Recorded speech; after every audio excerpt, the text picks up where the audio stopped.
When I first held a cricket bat as a young boy, I wasn't thinking about fame or recognition. I was chasing a dream, a feeling that there was something bigger waiting on the other side of every challenge.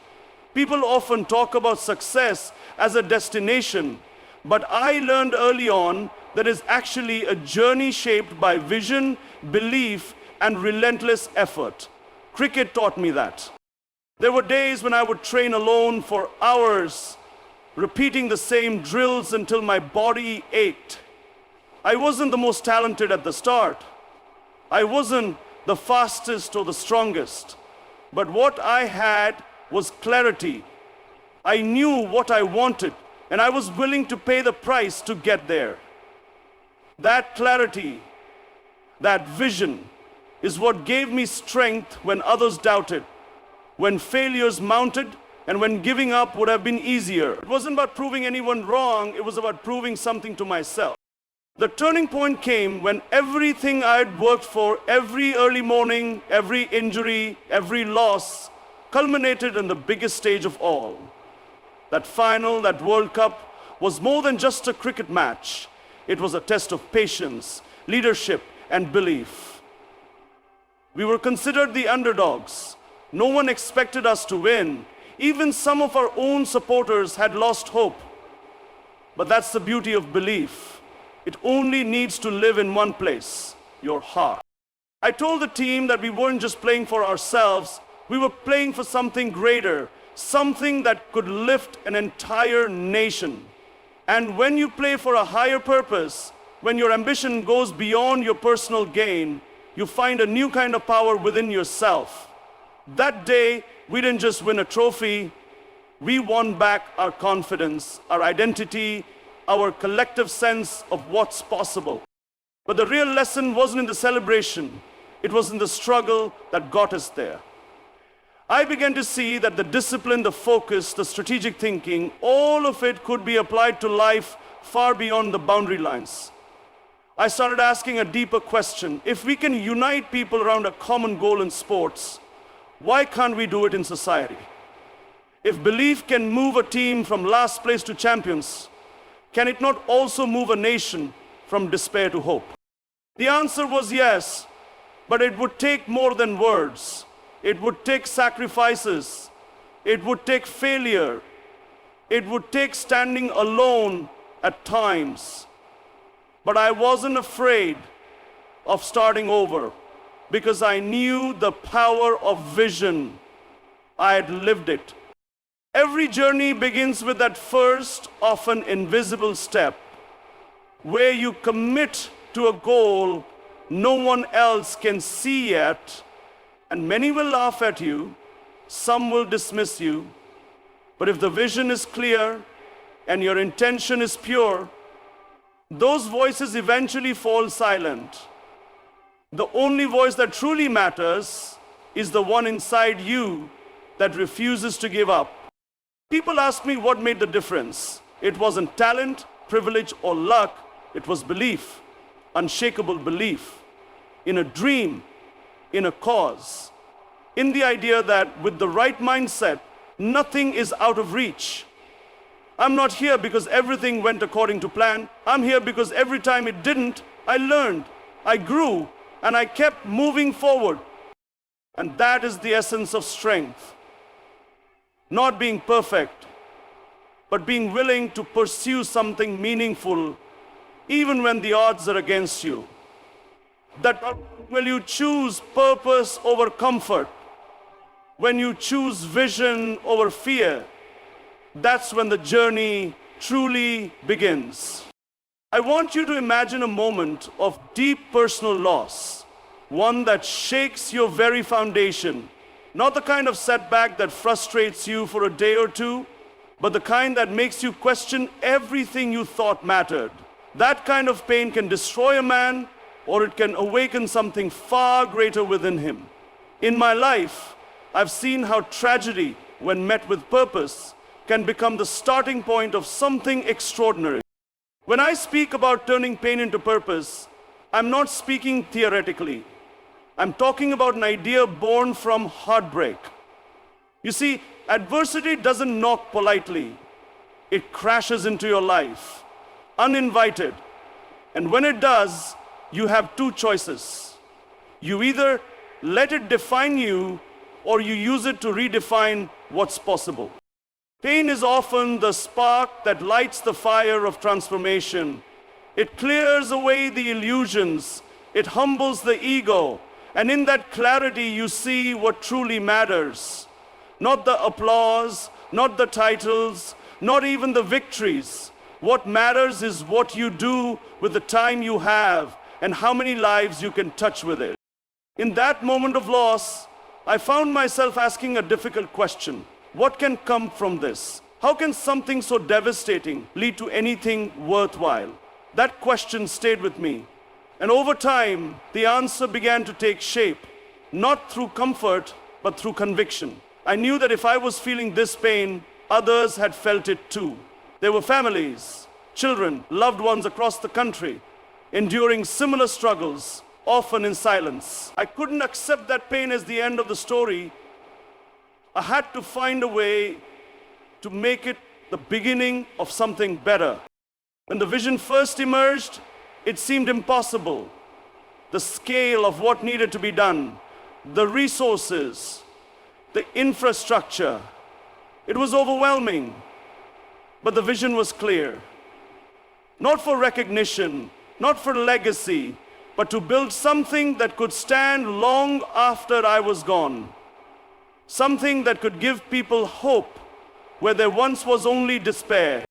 The first reaction I received wasn't applause, it was skepticism. Some people laughed, others warned me to keep my expectations in check. They couldn't see it because they were looking at the situation with the same lens that had held them back in their own lives.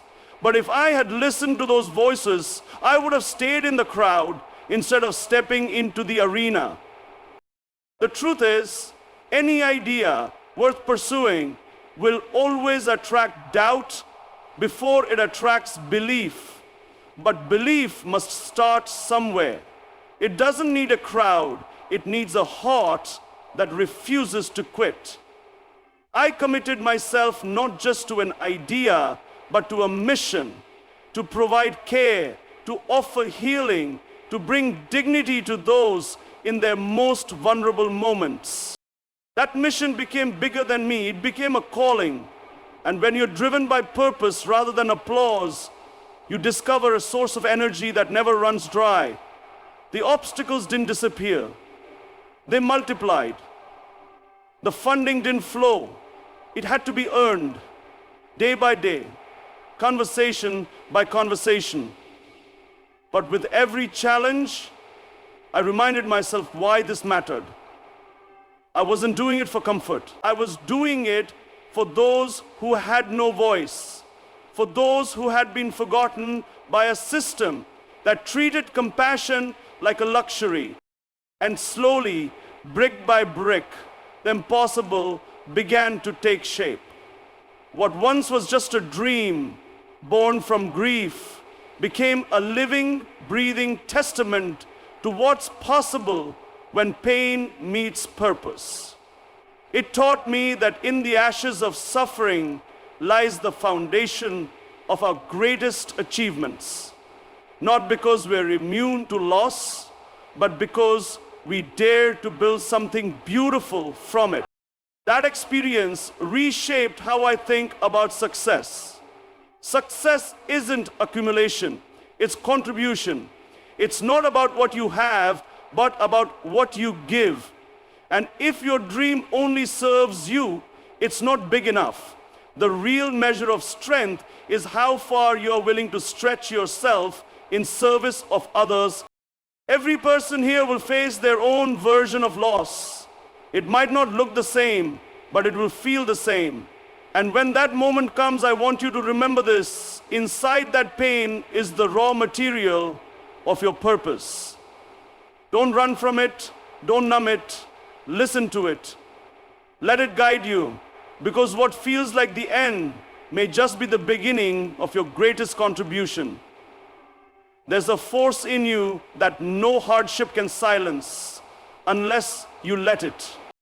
Let me tell you something that many people don't want to hear. Success rarely comes quickly, and it almost never arrives on the first attempt. There's a dangerous illusion that if your path is right, it will be smooth. That if your dream is noble, the world will cheer you on. But the reality is quite different. The bigger the vision, the greater the resistance, the higher the mountain, the more brutal the climb. And yet, that's where the magic happens. Not in the applause of easy victories, but in the silent perseverance when nothing seems to be working. I've seen it over and over. People with incredible potential walk away because things didn't happen fast enough. They confuse delay with denial. They hear not yet and believe it means never. But the truth is, most people don't fail because they lack talent. They fail because they stop trying. There's something powerful about refusing to quit when everything around you says you should. In those moments when the path is dark and the reward is nowhere in sight, you either break or you rise. And rising doesn't mean you leap up all at once. Sometimes it just means taking one more step when you feel like collapsing. It's that quiet, invisible decision to keep going that separates those who talk about change from those who actually create it. I've watched people underestimate me. I've heard the laughter, the criticism, the disbelief. I've stood alone in rooms where no one thought the goal was worth pursuing. And you know what? That's where I learned what real strength is. It's not found in grand speeches or impressive titles. It's found in the quiet resolve to carry on when the world has stopped clapping. There's a kind of strength that only shows up through struggle. When you give your all and still fall short, when you face rejection, not once, not twice, but again and again, and still refuse to lower your standards, that's not failure. That's the training ground of champions. Every no becomes a sharpening stone. Every setback becomes a lesson. Every delay becomes a test of how deeply you believe in what you're doing. The mistake most people make is thinking that struggle is a sign they're doing something wrong. But often, it's the greatest confirmation that you're on the right path. Because anything worth building, anything that lasts, demands that you become someone capable of carrying it. And becoming that person doesn't happen through comfort. It happens through fire. So I want to speak to the part of you that's been doubting, the part that wonders if it's really worth it. Let me be clear. It is. Every obstacle is shaping you. Every delay is preparing you. Every challenge is refining you. You are being forged, not punished. And if you keep showing up, keep believing, and keep building, even when it feels like no one's watching, you will cross the line. Not because the world made it easy, but because you made yourself ready. The world doesn't give crowns to the ones who try once. It gives them to those who try, fail, and rise again, over and over, without losing heart. That's the kind of strength that can't be taught in a book or inherited from someone else. It has to be earned. And once you've earned it, no one can take it from you. There will come a time in your life when you're faced with a choice, not between right and wrong, but between what is easy and what is true. It won't be announced with flashing lights or dramatic music. It will be quiet, subtle, often invisible to the people around you. But in that moment, everything about who you are and who you're becoming will hang in the balance. You see, there's a certain comfort in following the crowd. It's warm, it's safe, and most importantly, it comes with the sweet approval of others. But the problem is, The crowd doesn't often walk the path of purpose, it walks the path of convenience. And if you choose to walk with them, you may gain applause, but you lose something far more important, your own voice. There's a deep kind of strength that comes from standing for what you know is right, especially when it costs you something. And let me be clear, it will cost you something. Maybe it's popularity, maybe it's a promotion, maybe it's peace with people who once smiled in your direction. But when you choose principle over popularity, you gain something much greater. You gain yourself. I've stood in situations where I knew the easier option. I knew the faster path. I knew exactly what would bring applause. But I also knew it would mean sacrificing something that can't be bought back, my integrity. And so I stood alone, not because I wanted to, not because it was comfortable, but because I couldn't live with myself if I didn't. The interesting thing is, when you choose to live by principles, the world often doesn't understand you at first. People will say you're being too rigid, too idealistic. They'll tell you to compromise just a little. It's not that serious, they'll say, but it is that serious. Because every time you compromise your values, you chip away at the foundation you stand on, and before long, you forget what you stood for in the first place. The world respects strength, but only when it's paired with conviction. Anyone can be loud, anyone can be aggressive, but very few have the courage to be silent and unmovable in the face of pressure. That's real power, not the kind that dominates, but the kind that endures, the kind that doesn't need to shout because its presence speaks for itself. I've watched people abandon their values to win approval. I've seen them climb high by cutting corners, only to find the view at the top wasn't worth the price they paid. And then I've seen others, fewer in number, who chose a slower, harder path, but path that left them with peace, with purpose, and with something unshakable inside them. In the end, you have to ask yourself, what kind of life are you building? One that looks impressive to others? Or one that allows you to sleep peacefully at night? The truth is, principles will protect you in ways popularity never can. Because popularity is a wave. It rises and falls. But character, that's bedrock. That doesn't move with opinion. The more noise the world makes, the more important it is to get quiet within yourself, to ask, what do I believe? What do I stand for? What am I willing to lose if it means I don't lose myself? Those are not easy questions, but they are necessary. Because without them, you'll find yourself drifting, always reacting, always adapting, never leading. The world is starving for people who won't just follow trends, but who will set standards. People who will walk into a room and make it better, not by pleasing everyone, but by being anchored in truth. That kind of person may walk alone sometimes, but their footsteps echo far beyond the moment. The greatest strength is not found in being accepted by everyone. It's found in being true to yourself, even when you stand alone.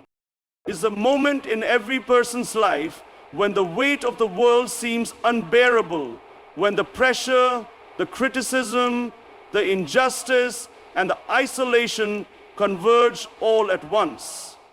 It's not the kind of struggle you can prepare for with books or theories. It's the kind that arrives suddenly and leaves you exposed. And in that moment, when everything feels like it's falling apart, you discover something you didn't know was inside you: the will to fight back. That's what separates the victim from the warrior. Life doesn't always play fair. People will misjudge you. Systems will work against you. You may lose things you thought were secure. freedom, reputation, opportunities, even your voice. And it hurts, especially when your intentions were honest, your actions sincere, and your mission larger than yourself. But pain, when it's aimed in the right direction, can become fuel. Resistance, when it's understood properly, can become power. There's a temptation when you're attacked or silenced to shrink, to retreat into safety, to stop pushing, to stop dreaming. That's the moment you must resist with everything you have. Because the real danger isn't in being misunderstood or maligned. The real danger is letting the world change you into something you are not. Don't let bitterness harden your heart. Don't let injustice poison your purpose. That's what the struggle is trying to do. It wants to wear you down until you abandon the very thing that made you rise in the first place. But you have something stronger inside you. You have resilience. You have the ability to get back up, not just physically, but mentally, emotionally, spiritually. Being knocked down is not failure. Staying down is. The world may strip you of your comforts, your position, even your freedom, but it can never take your courage unless you hand it over willingly. And that's something I've never been willing to do. I've faced days where I was alone, when even those who once supported me turned away. I've felt the sting of betrayal, the silence of so-called allies, and the weight of carrying something too big for one man. And yet, I never stopped. Not because I didn't feel the pain, I felt every bit of it, but because there was something greater than pain pushing me forward. A purpose that refused to die even in the darkest hour. You see, strength isn't loud, it's quiet. It shows up in moments where no one's watching. It shows up when you wake up after a sleepless night and still choose to walk forward. It shows up when you're being attacked for telling the truth and you tell it anyway. That's the strength that transforms movements. That's the strength that inspires nations. The greatest breakthroughs often come right after your hardest trials. Stops challenging you, but because your spirit brought assures. Because your spirit brought assures. Because your spirit brought assures. Because your spirit, you will face moments when it seems like the world has forgotten you, misunderstood you, or turned against you. That's okay, let it. You're not here to be liked, you're here to make a difference. And sometimes making a difference means walking through fire with your head held high, even when your feet are blistered and your heart is tired. The path of purpose is not for the faint of heart. It demands more from you than you ever thought you could give.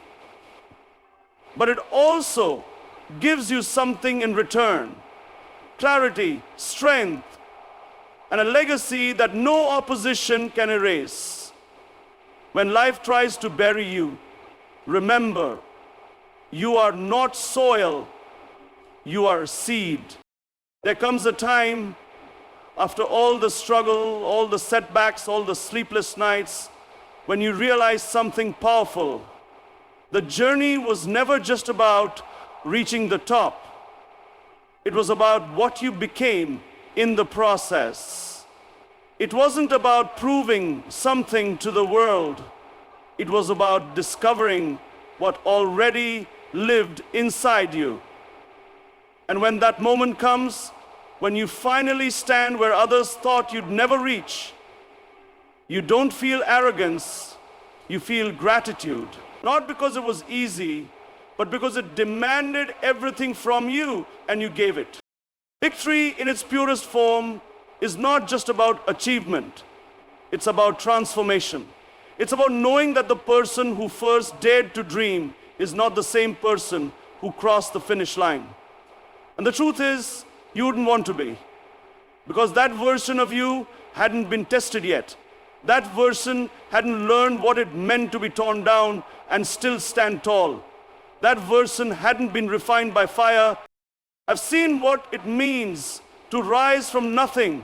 I've felt the hunger of a dream that refuses to fade. I've watched doors close, bridges burn, and people walk away. But I've also seen what happens when you choose to keep going anyway. When you fight not for the applause, but for the belief that your life is meant to serve something larger than your own comfort, that's when everything begins to change. You see, the world will often measure your success by numbers, headlines, and status. But the real victory, it's quiet, it's internal. It's the moment when you no longer need the world's permission to feel proud. When you look in the mirror and see a person who didn't quit, didn't fold, didn't sell out. That's the kind of success that no one can take away from you. What matters at the end of this journey is not the size of your platform, but the depth of your integrity. Not how many people follow you, but how many lives you've lifted along the way. Not what you have, but what you've given. That's the shift. That's when power becomes responsibility and success becomes service. If you've truly risen, then your next step isn't to sit back in comfort, it's to lift others. It's to reach down and offer your hand to someone still climbing. Because you remember what it felt like to be doubted. You remember what it was like to walk alone, to carry a vision no one else could see. And that memory becomes your motivation, not just to lead, but to empower. And here's the beautiful part. When you use your victory not just as a destination, but as a foundation, something greater begins to unfold. You create ripples. You ignite courage in people who thought they were alone. You turn your story into a map for others to follow. That's real legacy. It's not written in stone or etched on trophies. It's written in the hearts of those who were brave enough to believe because you believed first. When I look back, I don't see perfection.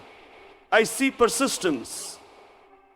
I see 1,000 reasons to give up, and one reason that kept me going, purpose. And that was enough. Because when purpose fuels your journey, the destination becomes inevitable. You stop asking, will I make it? And start declaring, nothing will stop me. This isn't just about celebrating the end of the road. It's about recognizing the strength it took to walk it, the courage to start, the resilience to continue, the integrity to stay true. That's what this victory means.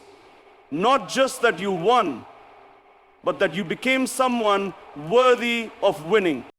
And if you've reached that place where you've conquered not just the world's resistance, but your own doubts, then don't just rise, build.